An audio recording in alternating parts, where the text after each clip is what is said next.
Amis lecteurs de la revue Entrée vers et Minette, c'est un moment important pour nous puisque nous vous présentons le numéro 20.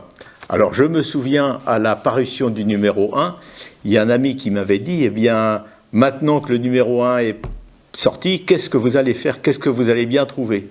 Et puis nous voilà au numéro 20 tout simplement parce que l'histoire continue de s'écrire. L'histoire s'écrit tous les jours. Donc on a fait un rapide calcul.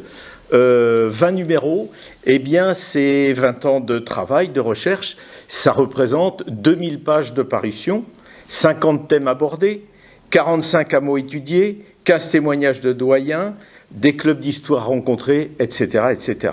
Bref, 20 ans d'activité. Alors notre priorité, c'est de recenser et de prendre les témoignages des personnes anciennes qui nous racontent leur vie, leur passé, leurs souvenirs, leur enfance, parce que on sait que ça va être les derniers, quelquefois les derniers témoins d'époques passées, et c'est important pour nous de les consigner quelque part. Donc c'est grâce à eux surtout, on a une pensée particulière pour eux, c'est grâce à eux qu'on a pu écrire ces différentes revues. Donc, comme chaque année, eh bien, on a un sommaire qui est toujours étoffé. On a choisi un thème. Cette année, ça va être le thème des épidémies, donc on reste dans l'actualité. L'école, parce que c'est un travail qui se termine cette année, c'est 3 années de recherche sur l'école, donc paru dans les 3 derniers numéros. L'époque de la Seconde Guerre mondiale, 39-45, avec l'affaire Santa qui s'est passée à notre porte, c'est à Vieux-Vy-sur-Couesnon. Le granit, avec le témoignage de Jean Laurent et d'une coopérative qui avait vu le jour et qui s'appelait La Persévérante. Enfin, le portfolio, l'année 1922, qu'est-ce qui se passait en France et à Saint-Hilaire en 1922, et puis les contributions de nombreux lecteurs. Donc je vais laisser la place à Marc pour nous parler des épidémies.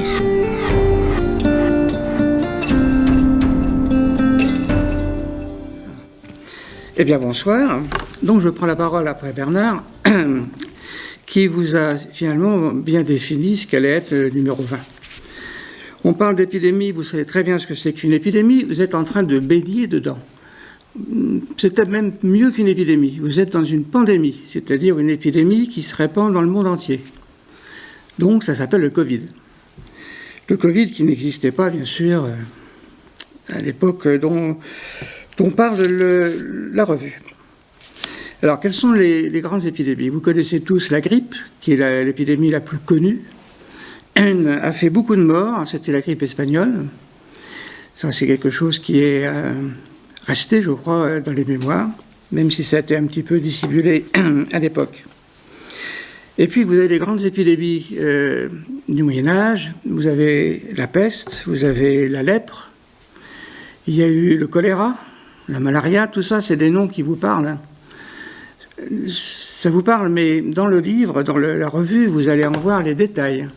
Et même la manière dont on traitait ces maladies à l'époque. Aujourd'hui, elles ont presque toutes disparu. On n'a pratiquement plus d'épidémie de peste ou de lèpre. Et presque plus non plus de grandes épidémies mortelles de grippe, parce qu'on vaccine. À l'époque, on ne savait pas ce que c'était. À l'époque, les épidémies, c'était la vengeance de Dieu, c'était le doigt de Dieu. Aujourd'hui, on sait que le doigt de Dieu, c'est des microbes. Donc ces microbes, on les combat avec des vaccins. Donc la conclusion, en fait, c'est que vous devez vous vacciner. Surtout contre le Covid.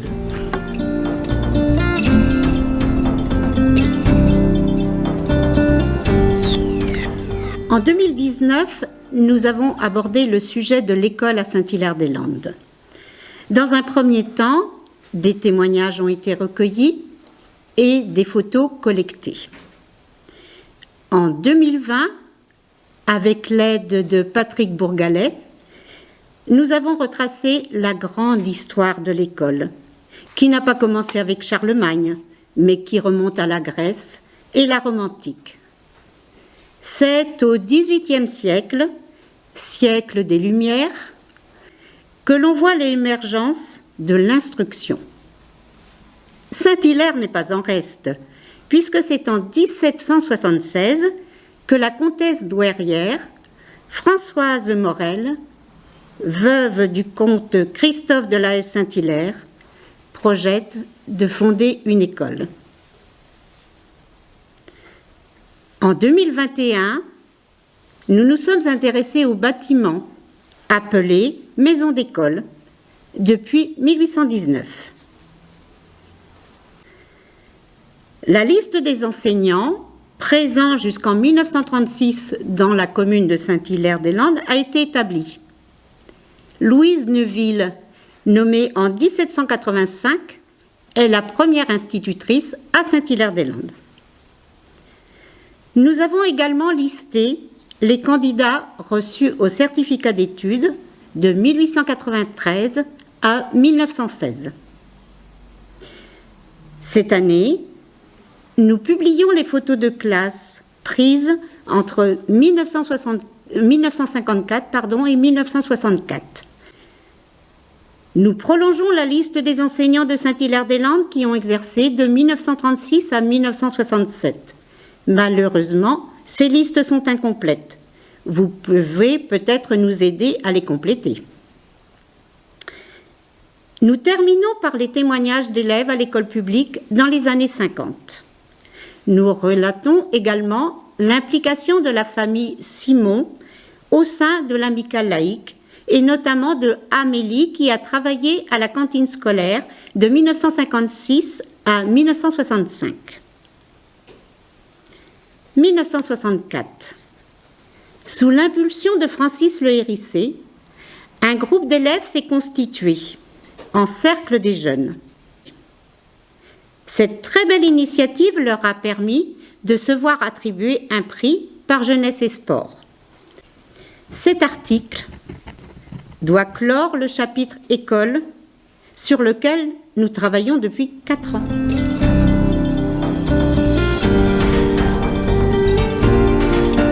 Bonjour à toutes et à tous. Donc je vais vous présenter le chapitre donc sur la Deuxième Guerre mondiale, 1939-1945.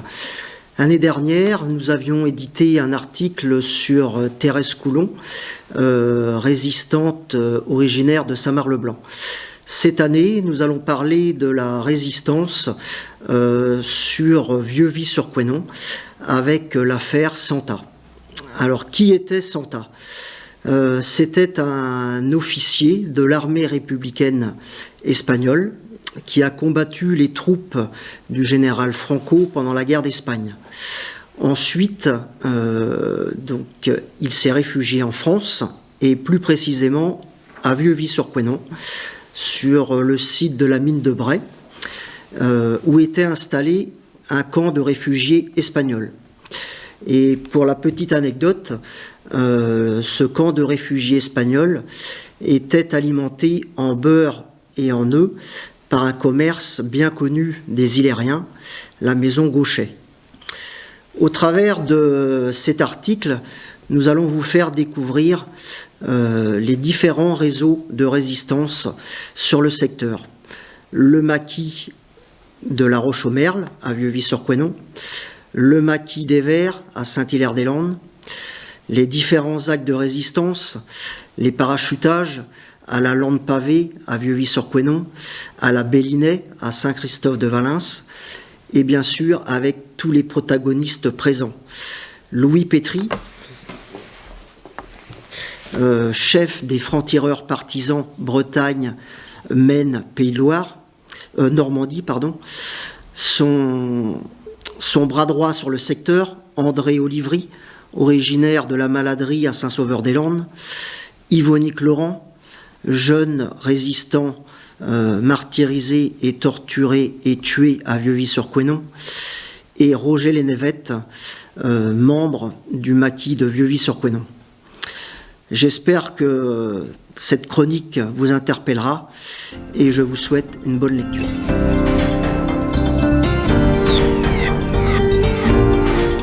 Bonsoir à toutes et à tous. Nous avions ouvert, comme l'a dit Bernard, le dossier Granit dans le numéro 18 de notre revue. Aujourd'hui, nous vous invitons à nous suivre sur le même thème, avec le témoignage de Jean Laurent. Jean Laurent était tailleur de pierre et il nous raconte sa vie au travail, mais aussi le parcours de son père.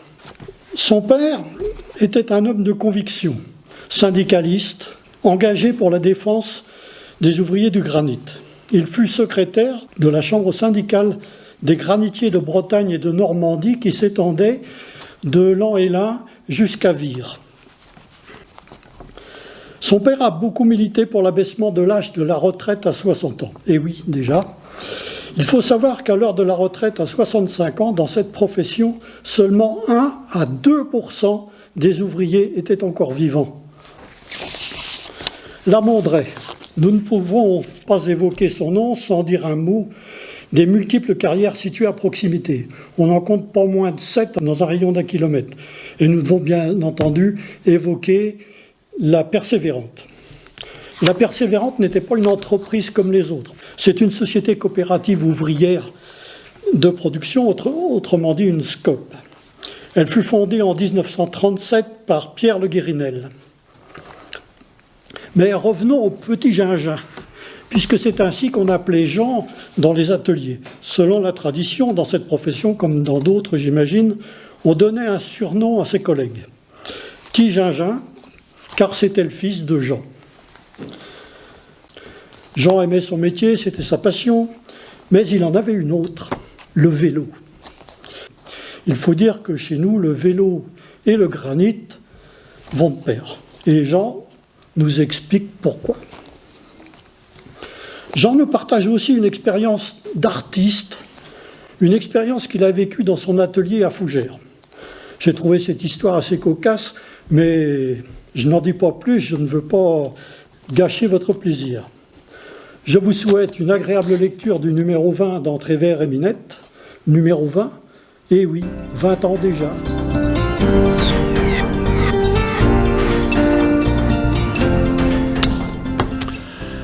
Cette année, le portfolio va se pencher sur une activité qui est sans doute une des activités les plus populaires au monde.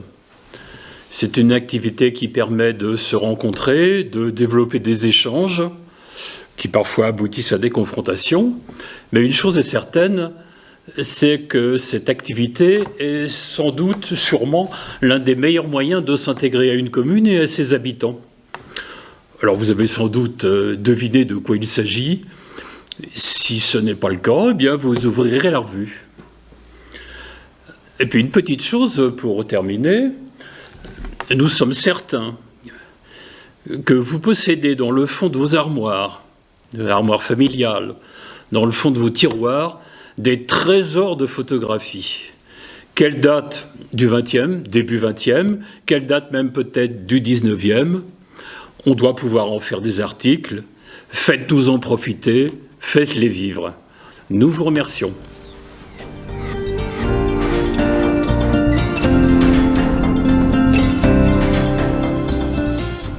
Alors chaque année, nous nous penchons sur l'actualité, ce qui s'est passé il y a 100 ans à Saint-Hilaire et dans le monde.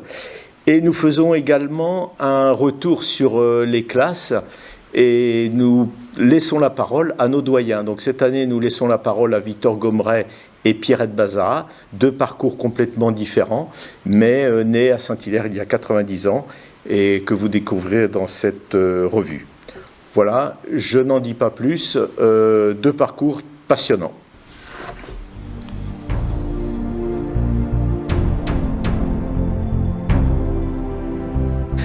Donc voici maintenant le chapitre consacré au courrier des lecteurs.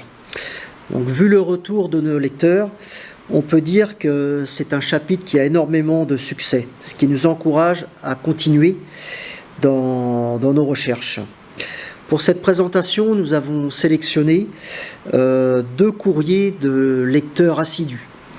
Tout d'abord, Pierre Guillois, qui l'année dernière nous avait bien aidé sur l'étude du village de l'Étabière. Et donc, il y a une photo de croix prise dans le cimetière du Tiercent, sur lequel est inscrit Louis-Charles René de la Contrie, qui était un ancien propriétaire de la ferme de l'Étabière. Concernant le deuxième article, un autre lecteur assidu, Henri Gagné, qui nous a fait profiter d'une jolie photo, pas d'un mariage, de 2 mariages, mais de 3 mariages. C'est une photo exceptionnelle qui a été prise donc, à Saint-Hilaire, entre la chapelle de l'église et la mairie. Merci à nos lecteurs.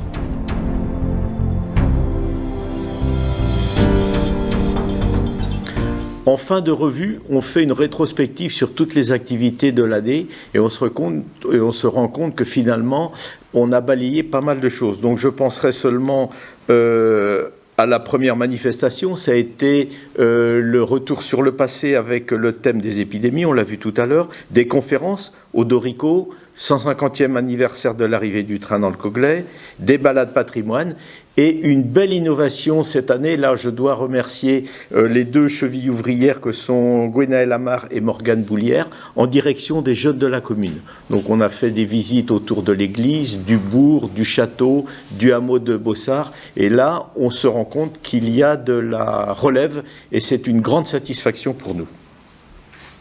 Nous vous invitons également à la projection du film réalisé à Saint-Christophe-des-Bois sur les enfants juifs cachés pendant la Seconde Guerre mondiale.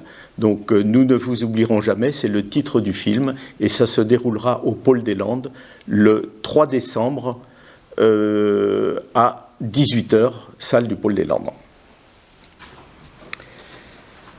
Donc, je vous invite à parcourir cette revue. Et donc, pour terminer, je voudrais remercier d'abord tous les annonceurs et diffuseurs sans qui cette revue ne verrait pas le jour. Remercier également la municipalité qui met à notre disposition les salles. Donc, c'est bien grâce à tous qu'on peut mener à bout notre projet. Alors, quand même, un petit bémol cette année, c'est qu'on est victime un peu de la conjoncture actuelle puisque les tarifs d'imprimerie ont fait un bond énorme et malheureusement le tarif qu'on avait pu maintenir à 10 € pendant de nombreuses années, cette année on est obligé de le passer à 13 €, donc il faudra sortir quelques pièces de plus du porte-monnaie. Donc désolé de terminer sur une date un peu plus maussade, mais on ne peut pas faire autrement. Alors bonne lecture et puis bien bientôt pour le numéro 21.